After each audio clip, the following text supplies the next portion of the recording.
Il y a quelques siècles, les Européens ont apporté la Bible aux Africains en leur disant « Lisez et mettez tout pratique. Ceci est le seul chemin qui mène à Dieu. » À cette époque, on répondit « On vit sur cette terre depuis des millénaires et on n'a jamais eu besoin de votre livre pour atteindre Dieu. » Les Européens ont ensuite dit « Dieu nous aime beaucoup, il nous a parlé. Il dit que celui qui ne met pas en pratique tout ce qui se trouve dans la Bible brûlera en enfer. » Les Africains ont répondu « Arrêtez vos inventions à la con. Si Dieu devait nous parler, il le ferait directement sans passer par vous. Vous voulez juste nous endormir pour voler nos richesses. » Fâchés, les Européens ont répondu « Dieu nous a envoyé prêcher la bonne nouvelle de Jésus et vous montrer le chemin qui mène au paradis. C'est notre mission. Vos richesses ne nous intéressent pas. » Surpris, les Africains ont dit « Comment des gens qui ont l'esprit assez tordu pour fabriquer des armes de destruction massive afin de dominer le monde peuvent connaître le chemin qui mène au paradis et le montrer à ceux qu'ils mettent en esclavage? On a déjà une spiritualité qui nous satisfait. Allez évangéliser vos enfants. » Tout de suite, ils ont sorti les armes et les fouets. C'est ainsi que la Bible a été imposée aux Africains.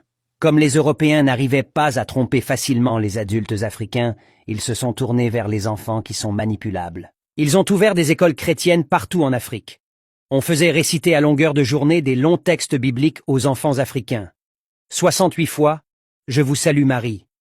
90 fois, « Notre Père qui est aux cieux », comme si Dieu était sourd, etc. Pendant ce temps en Europe, ils enseignaient à leurs enfants la science, la philosophie, la médecine, la chimie, la physique, la géologie, etc. Ils disaient aux Africains « Ne regardez pas toutes vos richesses volées par les Blancs, ce sont les biens de ce monde. Les vraies richesses se trouvent au paradis pour les enfants sages et obéissants qui lisent la Bible. Ne vous souciez pas du futur. Jésus contrôle tout. Il ne laisse pas mourir les oiseaux du ciel. Comment ne devra-t-il pas s'occuper de vous? » Pendant ce temps, des milliers de personnes mourraient de faim tous les jours. Si un colon ou quelqu'un d'autre te coupe le bras droit, ne fais absolument rien, montre-lui le bras gauche et laisse tout entre les mains du Seigneur. Selon eux, quand les Noirs meurent, ils disparaissent, et quand les Blancs meurent, ils deviennent des saints. C'est pour cela que tous les saints sont blancs. On interdisait aux enfants africains de parler les langues africaines à l'école. Ils méritaient une bonne punition pour ça, et ça continue jusqu'à présent. On leur montrait des images et des statues des Blancs qui écrasent les Noirs pour renforcer la suprématie blanche. Le racisme. On leur disait d'abandonner les prénoms africains qui seraient des prénoms diaboliques pour des prénoms européens qui seraient des prénoms des saints. Aujourd'hui, la majorité des Africains s'appellent Marie, Antoine, Félix, Pierre, Joseph, Frédéric, Olivier, Jean, Thomas, Françoise, etc. Tous les Africains qui, malgré la violence, n'acceptaient pas la Bible, ont été traités d'enfants de Satan, de sorciers, antichrist, etc. On demandait aux enfants africains chrétiens de rester loin d'eux.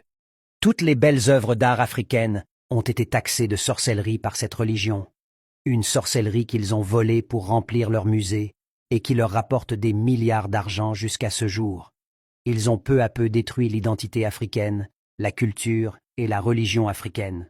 On sait tous qu'un peuple sans identité est un peuple mort. Ils ont contribué à fragiliser tout un continent. Malheureusement, les Africains ne veulent pas prendre conscience et sortir de ces mensonges. Ils se sentent mieux dans ces mensonges et ne veulent pas que leurs illusions soient détruites, que le réveil soit.